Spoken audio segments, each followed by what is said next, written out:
आज कार्यक्रम मुख्य अतिथि सम्मानीय श्री विपिन बिहारी नंद जी कार्यक्रम रे उपस्थित गणमान्य डॉक्टर बंधु माने समाज रे सक्रिय थिबा समाज रो दुख कष्ट रे विभिन्न संगठन माध्यम रे काम करुथिबा जागरूक संबलपुरवासी आउ ए कार्यक्रम को सफल करिबारे संजीवनी हॉस्पिटल रो सफाई कर्मचारी ठारू नेगिरी मेजर मानकर परिश्रम मु समस्त को स्वागत करुची प्रणाम करुची।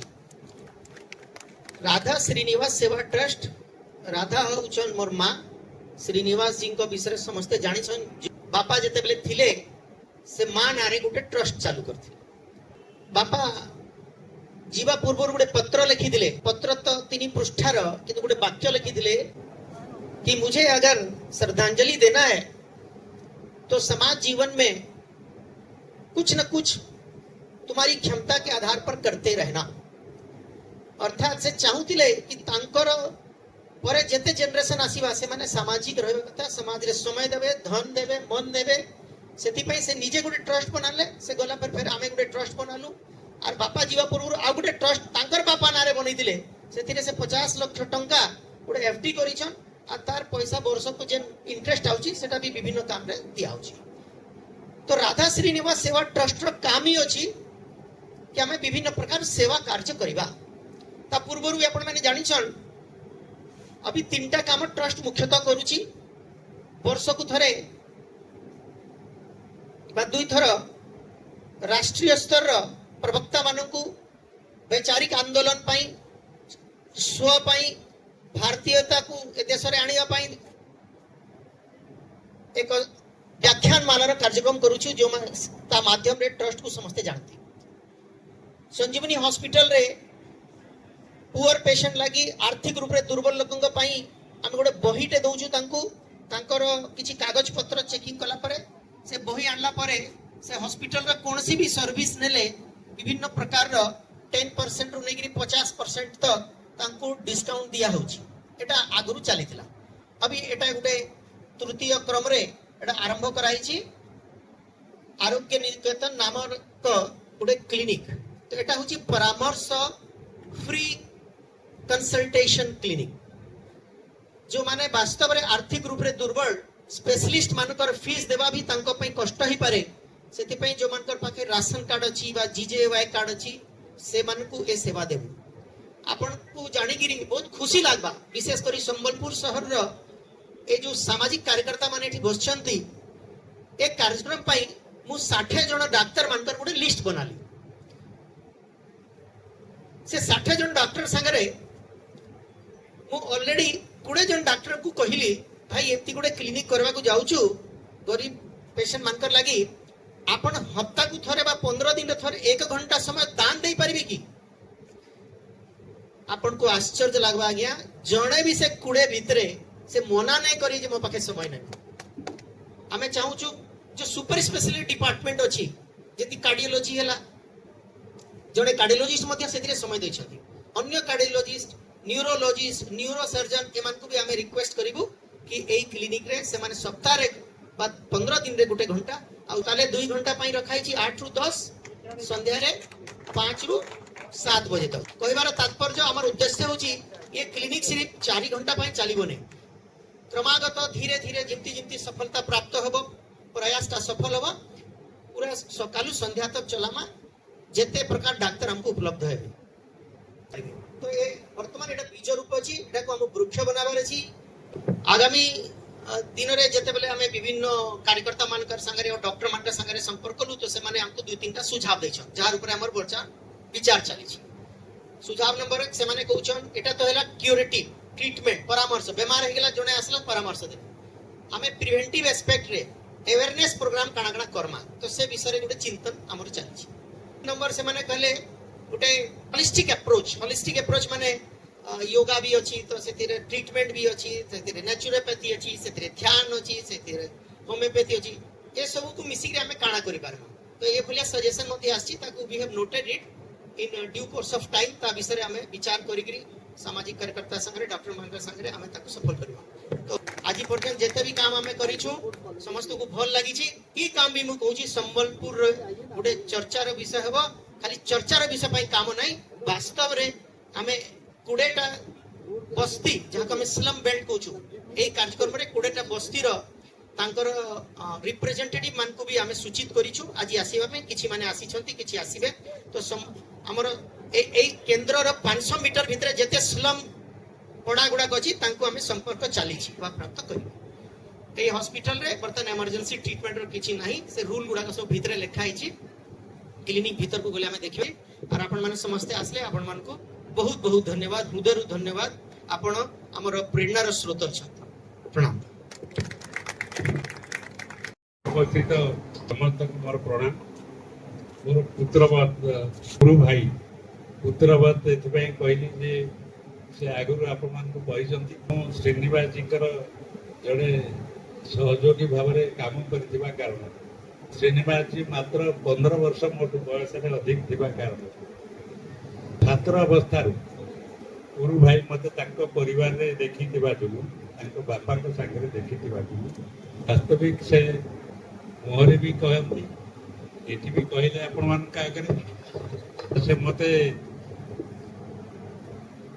सब बड़े कहती जे बापा मु आपन को बापा रूप में देखे से जदियो से मोर गुरु भाई आम उभय स्वयंसेवक मु जिला कार्यवाह बरगढ़ जिले में थी गुरु भाई तहसील कार्यवाह थे MBBS कर सारा पर एका सागर काम भी संघ काम कर प्रकार संघरे आपण जानते समस्ते स्वयंसेवक मान परस्पर भाई भाव में केवल संबोधन करते ना भाई भाव में ग्रहण भी करते तेणु ए प्रकार ये परिवार सांगे मोर संपर्क पूज्य श्रीनिवास जी मो संघ जीवन में आदर्श थे मोर परिचय कला बेले डॉक्टर पुरुषोत्तम नई कथा भी कहले मु अध्यापक हेला बेले संघ संपर्क रे आछि एकता सत्य मु अध्यापक हेला बेले केवल नुहे अध्यापक हेला परे मोर विवाह हेला परे मोर पुओ झियो जन्म हेला परे मु स्वयंसेवक हेछि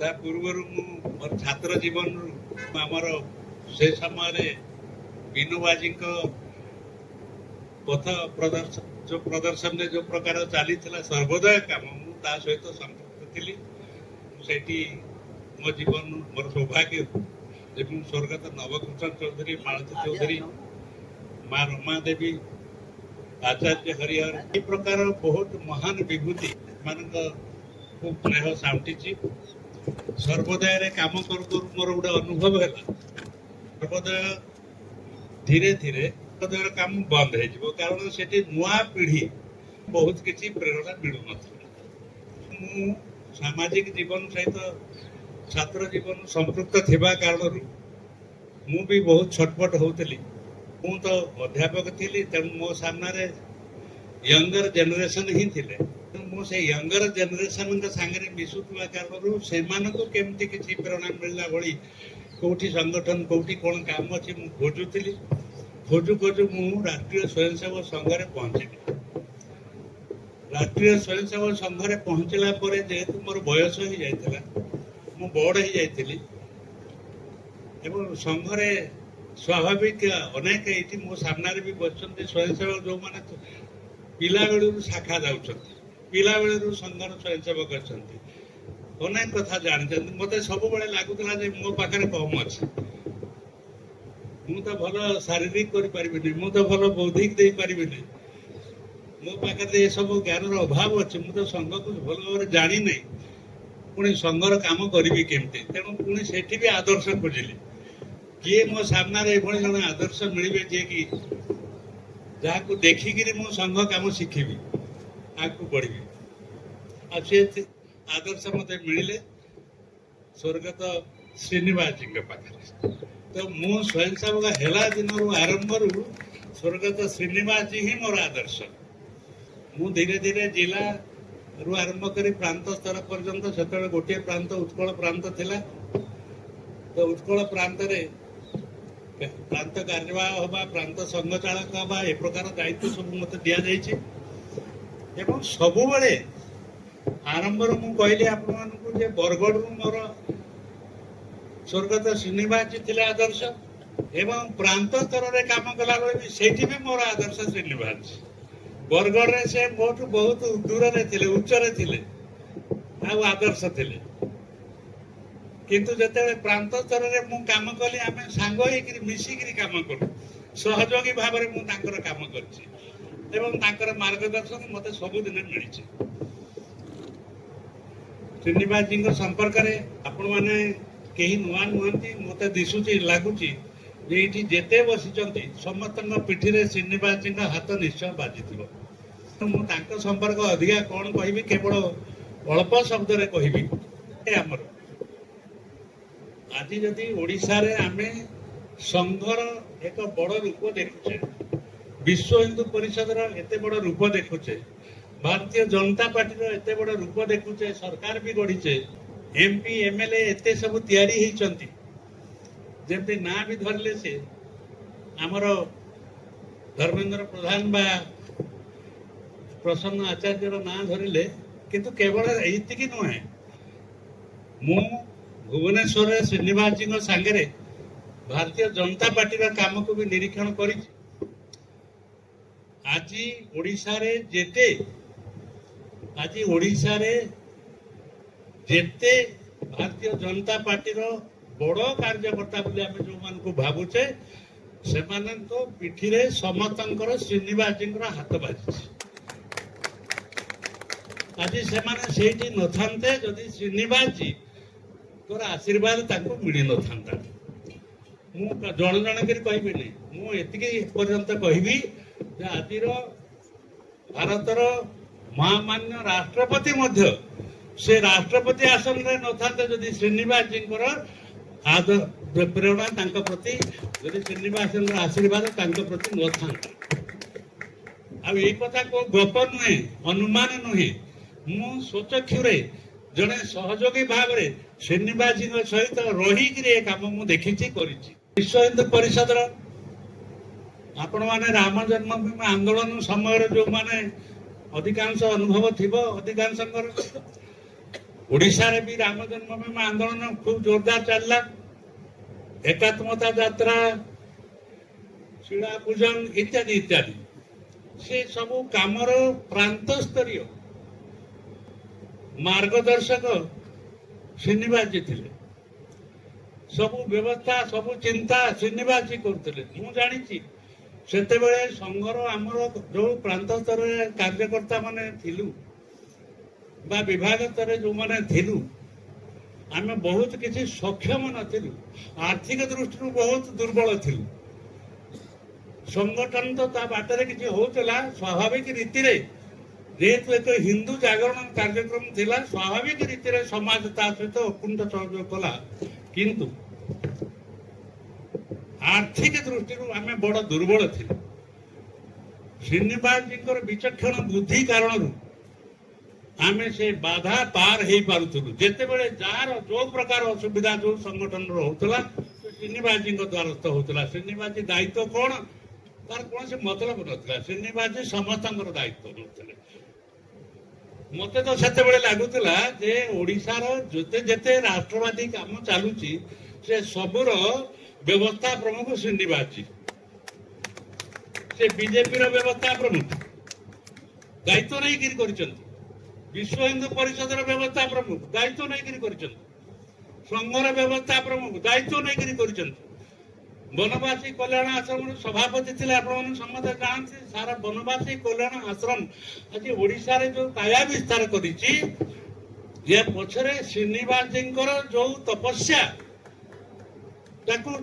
देखी से साक्षी भाव आज आपण आगे कहूँ आज जो एकल विद्यालय देखुं आज जो वनवासी कल्याण आश्रम आज गुरु भाई तार सभापति अच्छा श्रीनिवास जी गुरु भाई से दायित्व नहीं सबू कमर जदि कई सारा व्यवस्था चिंता करुला एवं बड़ कथा हूँ साधारणतः आज पर्यंत आम देखुचे कौन गोटे संगठन कले व्यवस्था पक्ष आर्थिक पक्ष बुझापी जड़े आर्थिक संपन्न लोक दि जाए এইটা সাধাରଣ ଭାବରେ ଆମେ ଜାଣିଛେ, କାରଣ ସେ ଆର୍ଥିକ ବ୍ୟବସ୍ଥାକୁ ଦେଖୁଥିବା ଲୋକ ହିଁ ଦେଖିପାରିବ ଠିକ ଠାକ। ତ ଏ ପ୍ରକାର ଶ୍ରୀନିବାସ ଜୀ ଆର୍ଥିକ ସମ୍ପନ୍ନ ଥିଲେ କି ନା ମୁଁ ଜାଣିନାହିଁ। ତାଙ୍କ ପରିବାର ଜରୁର ଆର୍ଥିକ ସମ୍ପନ୍ନ ଥିଲା, କିନ୍ତୁ ଶ୍ରୀନିବାସ ଜୀ ଜଣେ ଭିକାରୀ ଥିଲେ, ଦୁଃଖୀ ଥିଲେ, ମାନେ ଆମ ସାଧାରଣ ଅର୍ଥରେ ଯେମିତି ଆମେ କହିବା ବଡ ଅର୍ଥହୀନ ବ୍ୟକ୍ତି ଥିଲେ। ମୁଁ ତାଙ୍କୁ ଅନେକ ଥର ସଂଘ କାର୍ଯ୍ୟକ୍ରମରେ ଦେଖିଛି,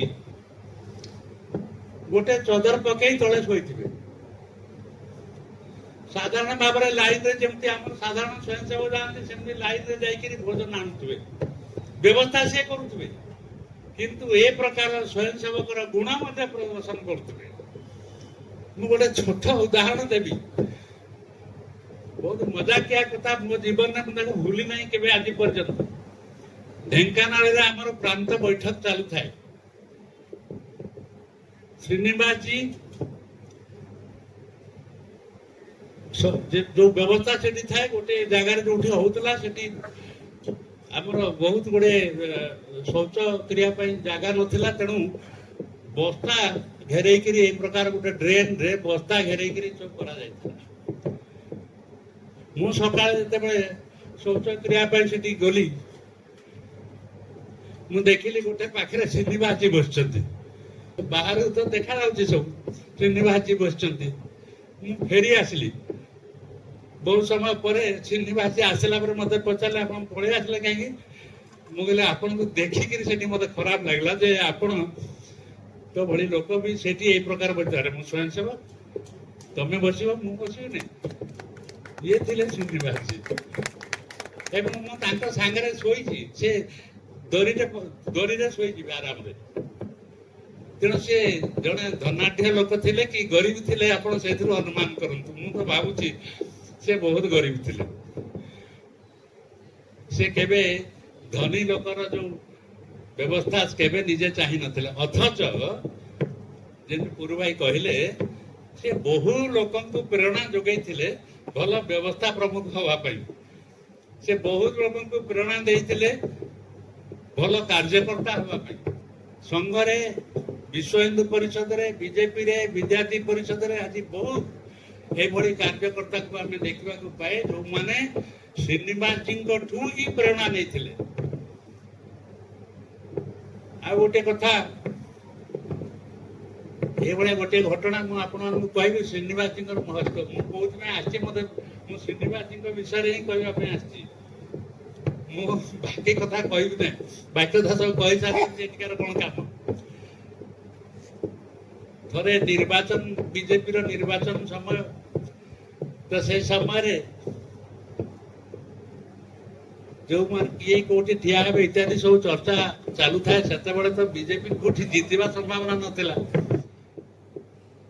ତେଣୁ ତଥାପି ତା ଭିତରେ ମହତ୍ୱାକାଂକ୍ଷୀ ମାନେ ତ ରାଜନୀତି କ୍ଷେତ୍ରରେ ଥାଆନ୍ତି, ସ୍ୱାଭାବିକ ଥିଲେ, ଆଶା କରିଥିଲେ, ଏସବୁ କରିଥିଲେ, ଲବି କରିଥିଲେ, ସବୁ ଥିଲା। ଆମର ସେତେବେଳେ ମାନନୀୟ ହରିହର ନନ୍ଦ ପ୍ରାନ୍ତ ପ୍ରଚାରକ ଥିଲେ, ମୁଁ ପ୍ରାନ୍ତ କାର୍ଯ୍ୟବାହ ଥାଏ, ସହ ପ୍ରାନ୍ତ କାର୍ଯ୍ୟବାହ। ତ ମୁଁ ପଚାରିଲି ହରିହରଦାଙ୍କୁ ଯେ ହରିହର ଦା, ଏ ଯୋଉ କଥାବାର୍ତ୍ତା ଚାଲୁଛି, ଏଥିରେ ଗୋଟେ ଦିଟା ଜାଗାରେ ଗଡବଡ ଲାଗୁଛି, ମତେ ଠିକ ଲାଗୁନି। ହରିହର ଦା କହିଲେ, ମତେ କିଛି କହନା, ତୁ ଶ୍ରୀନିବାସ ଜୀ କହ, ସିଏ ଯୋଉଟା ଫାଇନାଲ କରିବେ ସେଇଟା ହଉଛି ଓଡିଶାର ଫାଇନାଲିଷ୍ଟ। ଇଏ ଥିଲେ ଶ୍ରୀନିବାସ ଜୀ। ହୁଏତ ଆପଣମାନେ ସମସ୍ତେ ତାଙ୍କ ନିକଟ ସମ୍ପର୍କରେ ଆସିଲା ପରେ ବି ଆମ ସଂଗଠନ ମାନଙ୍କର, ରାଷ୍ଟ୍ରବାଦୀ ସଂଗଠନ ମାନଙ୍କ ଉପରେ ତାଙ୍କର ପକଡ଼ କଣ ଥିଲା, ତାକୁ ସିଧାସଳଖ ଅନୁଭବ କରିପାରୁନଥିବେ, ତାଙ୍କର ସରଳ ଗୁଣ ଯୋଗୁଁ। ଆଉ ଗୋଟିଏ କଥା କେବଳ ତାଙ୍କ ବିଷୟରେ କହିବି, ମୁଁ ନିଜେ ଏବେ ଭୁକ୍ତଭୋଗୀ। ଆପଣମାନେ ଜାଣନ୍ତି, ମୋ ସ୍ତ୍ରୀ 2-3 ମାସ ହେଲାଣି ଚାଲିଯିବା ପରେ ମୁଁ ଏକୁଟିଆ ହେଇଯାଇଛି। ମତେ ଲାଗୁଛି ମୁଁ ତ ଗୋଟେ ଫ୍ୟୁଜ ବଲ୍, କରିବି କଣ, ମୋ ପାଖରେ କାମ ଆଉ କଣ, ଏମିତି ଗୋଟେ ଏକାକୀ ବୋଧ ହଉଛି। ଯେତେବେଳେ ଗୁରୁ ଭାଇଙ୍କର ସ୍ୱର୍ଗତା ମାତାଙ୍କର ଦେହାନ୍ତ ହେଲା, ମୁଁ ସେତେବେଳେ ଶ୍ରୀନିବାସ ଜୀଙ୍କୁ ଆସିକିରି ଭେଟିଲି। ମୁଁ ସମ୍ଭାଳିବା ପାଇଁ ଆସିଥିଲି। से मते सेतेबेले जो उत्तर देइथिले मु सेही कथा केवल आपनको कहिकि ताको विषय कथा समाप्त करिबि। से मते मु आसु आसु ताको नमस्कार करू करू से मते कहले मो मन मो मुह को देखू देखू से कहले अरे विपिन भाई आप तो खुशी खुश होना चाहिए, अभी आपका श्रीनिवास जी मुक्त हो गया, जितना काम आप दे सके दीजिए, अभी मेरा कोई बंधन नहीं। मु से कथा आज आसला बेले मने मने भाबुतली जे मु और श्रीनिवास जी भितर केते अंतर। श्रीनिवास जी विषय मते कहवा पई कहले मु अनेक कथा कहि परिबि, कारण बहुत लंबा समय मु तांको संगे संपर्क रे आछि एवं मोर से प्रेरणार केंद्र थिबा कारण तांको विषय रे मु अनेक कथा जानि छी।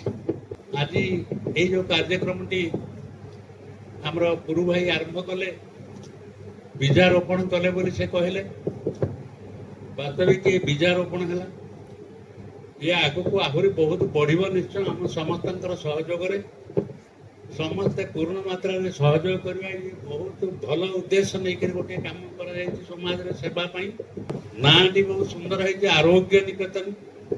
आरोग्य निकेतन अर्थ है जे ये निकेतन ए प्रकार काम कर लोक जमी आरोग्य रहे, रोग मुक्त रहे। रोग मुक्त दीटी रास्ता अच्छे, गोटे है जे रोग हेले मेडिसिन देकर रोग मुक्त करवा, चिकित्सा करके रोग मुक्त करवा, आ गोटे है जे रोग न हवा व्यवस्था करके रोग मुक्त करवा। मु भावुची आमे समस्ते आपण माने भी अनेक जानिथिबे जे मोर भी झियो जणी सब डाक्टर, किंतु केबे आज पर्यंत हॉस्पिटलाइज हे नै। मु मेडिसिन खाउनी तार न, मु मेडिसिन खाउची किंतु हॉस्पिटलाइज हे नै।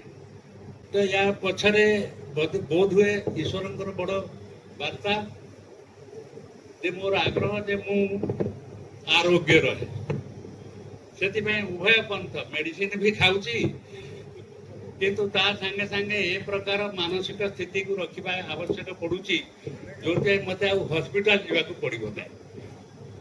मु भावुची ये केन्द्र दीटी काम करिवो, कारण से सूचना दे सारी यही अंचल रे जो पाखापाखी जन को रखिंट, पाखापाखी जो माने सब गरीब लोक अच्छा, दरिद्र लोक अच्छा, से संपर्क कर आरोग्य निकेतन रु से कंसल्टेशन दबा। एबे मु संजीवनी रे इटके आसीबा आगु बसथिली, गुरु भाई पुओ संगे कथा होते जे वास्तविक आम से विषय कहते जे आमे सबुठ बड़ विषय हूँ कौन कंसल्टेशन। मु आज निरोग अच्छी एथिपाई जे मुझे आमर ये भी सामने मोर डाक्तर बंधु मैंने बस समस्त सांगे व्यक्तिगत भाव में भेटी पार्टी कथबार्ता हो पार्टी एवं से कंसल्टेशन जोटा मत प्राप्त हवा कथा मत मिलूँ। कंसल्टेशन डाक्तर सांगे आज जाकि कंसल्ट करेंगे, ये भी बहुत डिफिकल्ट जिनस अच्छे। सब डाक्तर बहुत व्यस्त, स्वाभाविक, कहा पाखे समय ना, आपन केवल कंसल्ट करने जीवे आपन से बुद्धि देवे केमती आप आरोग्य रहे, स्वाभाविक। से गोटे ये आम कंसल्टेशन आम केवल रोगी केमती निरोग रहिबो तापाई ये रास्ता देखेबा, या बड़ी बड़ सेवा आउ किछि ना। मेडिसिन देखो सरकारी डाक्तखाना रे भी एबे फ्री मेडिसिन मिलुचे। एबे हमर सब कार्ड गरीब लोक मान को दिया जायछि, सेतरे सब इंश्योरेंस अछि 5 लाख 10 लाख टंका पर्यंत फ्री जे कोन से हॉस्पिटल रे हेई पारुचे।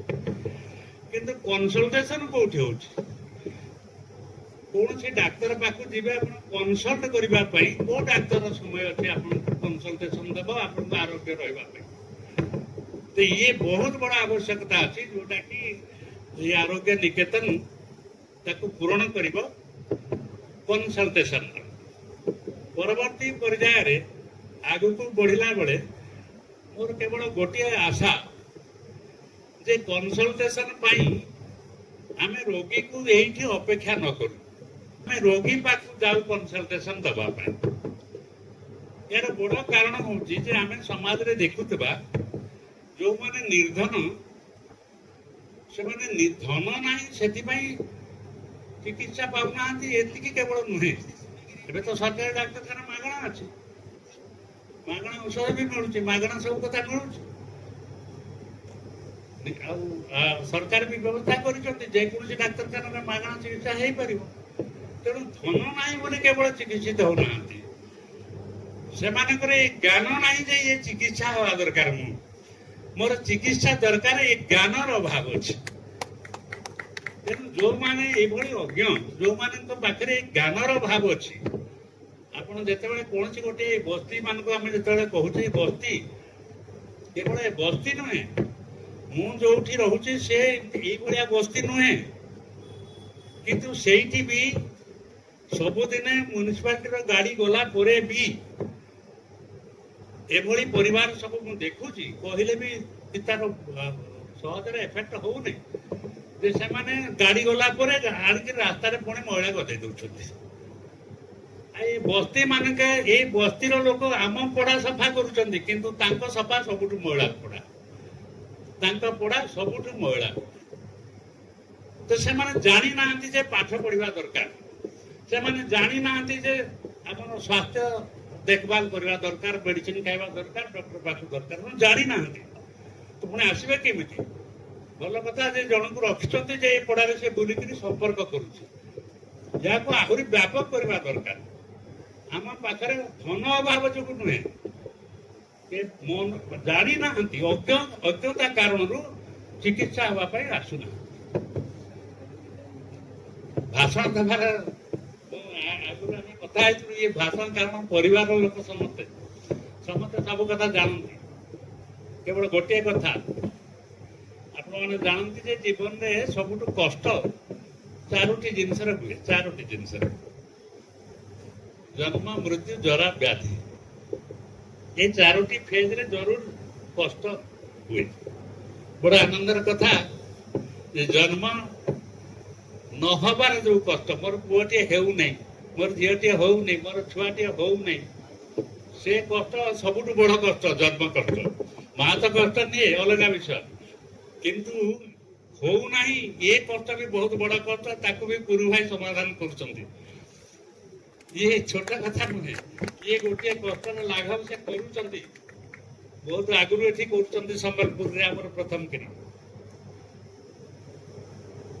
ମୃତ୍ୟୁର ଲାଘବ ତ କେହି କରିପାରିବା ନାହିଁ, ମୃତ୍ୟୁର ଲାଘବ, ମୃତ୍ୟୁର ଯୋଉ କଷ୍ଟ ତାର ଲାଘବ କେହି କରିପାରିବା ନାହିଁ, ସେ ତ ଈଶ୍ୱରଙ୍କର ଦୟାରେ ଚାଲିବ। ବାକି ଜରାଗ୍ରସ୍ତ, ଜରା ହେଲେ, ବୁଢା ହେଲେ କଣ କଷ୍ଟ, ସେ କଥା ଆପଣ ମାନଙ୍କ ସାମ୍ନାରେ ବସିଥିବା କିଛି ଲୋକ ଆପଣ ଜାଣିଲେଣି, ଜାଣିନାହାନ୍ତି। ବହୁତ କମ ଲୋକ ଆପଣ ମାନଙ୍କ ଭିତରୁ ସାମ୍ନାରେ ବସିଥିବା ଲୋକ ଜାଣିପାରିବେ ଯୋଉଟା ମୁଁ ଏବେ ଅନୁଭବ କରୁଛି। ଆଉ ମୋ ସାଙ୍ଗରେ ଆଉ କିଛି ଲୋକ ମୋ ସାମ୍ନାରେ ଅଛନ୍ତି ଯୋଉମାନେ ଅନୁଭବ କରୁଥିବେ ଜରା କଷ୍ଟ କଣ। ବ୍ୟାଧି ଆଉ ଗୋଟିଏ କଷ୍ଟ। ଆପଣ ଯେତେ ଖାଇବା ପାଇଁ ଘରେ ଥାଆନ୍ତୁ, ଯେତେ ବଢିଆ ଘରେ ଥାଆନ୍ତୁ, ଏସିରେ ଥାଆନ୍ତୁ, ଯୋଉଠି ଥାଆନ୍ତୁ, ପରିବାର ସାଙ୍ଗରେ ଥାଆନ୍ତୁ, ସାଙ୍ଗରେ ନଥାନ୍ତୁ, ଯେମିତି ଥାଆନ୍ତୁ, ଯୋଉ ଅବସ୍ଥାରେ ଥାଆନ୍ତୁ, ଆପଣ ଯଦି ବ୍ୟାଧିଗ୍ରସ୍ତ ହେଇଗଲେ ତାହେଲେ ସେ ସବୁ ଅନ୍ଧାର ହେଇଗଲା, ସେ ସବୁର କିଛି ମାନେ ନାହିଁ। ଯେମିତି ମୃତ୍ୟୁ ପରେ, ମୁଁ ଆଜି ମରିଗଲା ପରେ ମୁଁ ଆଉ କଣ ରଖିଥିଲି ନ ରଖିଥିଲି, କୋଉ ଘରେ ରହୁଥିଲି, କଣ କରୁଥିଲି, ଯେମିତି ତାର କିଛି ମାନେ ନାହିଁ। ଆପଣ ବ୍ୟାଧିଗ୍ରସ୍ତ ହେଇଗଲେ ମଧ୍ୟ ସେ ସବୁର କୌଣସି ମାନେ ନାହିଁ। ଆନନ୍ଦର କଥା ଯେ ଗୁରୁ ଭାଇ ସେ କାମ ବି କରୁଛନ୍ତି। ତେଣୁ କମ ସେ କମ ଜନ୍ମ ଏବଂ ବ୍ୟାଧି ଆଉ ଜରା ମାନଙ୍କ ପାଇଁ କିଛି କରିବେ କି ନାହିଁ ମୁଁ ଜାଣିନାହିଁ, ଯଦି କରିବେ ବୋଲି ହଁ କହିବେ ମୁଁ ବି ଆସିବି। ତେଣୁ ଏଇ ପ୍ରକାର ଯୋଉ କଷ୍ଟ ଆମେ ଜାଣିଛେ ସବୁଠୁ ବଡ କଷ୍ଟ, ସେଭଳି ଦିଟି କଷ୍ଟ ତ ପକ୍କା ଆମର ଗୁରୁ ଭାଇ ସେଥିରେ ହାତ ମାରିଛନ୍ତି। ବାକି ଗୁରୁ ଭାଇଙ୍କୁ ମୁଁ ଯେତିକି ଜାଣିଛି, ମୁଁ ତ ବହୁତ ପିଲାଦିନୁ ତାଙ୍କୁ ଜାଣିଛି, ସମାଜ ଜୀବନରେ କିଛି କରିବା, କିଛି ବଡ କରିବା, ଏଭଳି ତାଙ୍କ ମନରେ ସବୁବେଳେ ଥାଏ, ଆଜି ବି ଅଛି। जोटा से बोधे श्रीनिवास जी पाई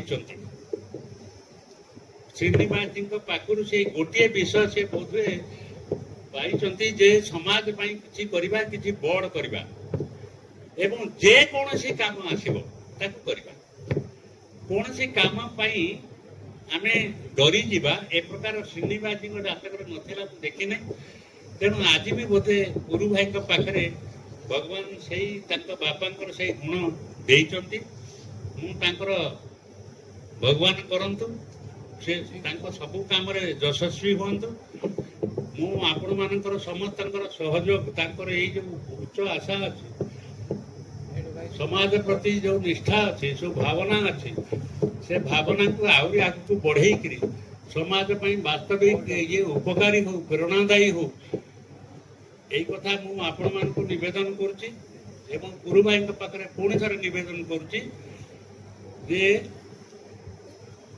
सेवा दया भाव नुहे सेवा कर्तव्य भाव आम करवा उचित समस्ते एवं सेवा करवा आमर परम धर्म सेवा ही परम धर्म नर सेवा नारायण सेवा तेणु ये तो नारायण पूजा ये आमर एक कर्तव्य ये बोध रे आम सेवा काम करवा ये जो सेवा काम आरंभ होती ये वास्तविक केवल मैं आगुरी जमती कहली केवल आर्थिक दृष्टि दुर्बल केवल यही मान न हो ये अज्ञ लोक ये सेवार केन्द्र बनू एतिकी मु माँ समलेश्वरी प्रभु जगन्नाथ प्रार्थना करी मोर वाणी को विराम दूसरी। भारत माता की जय।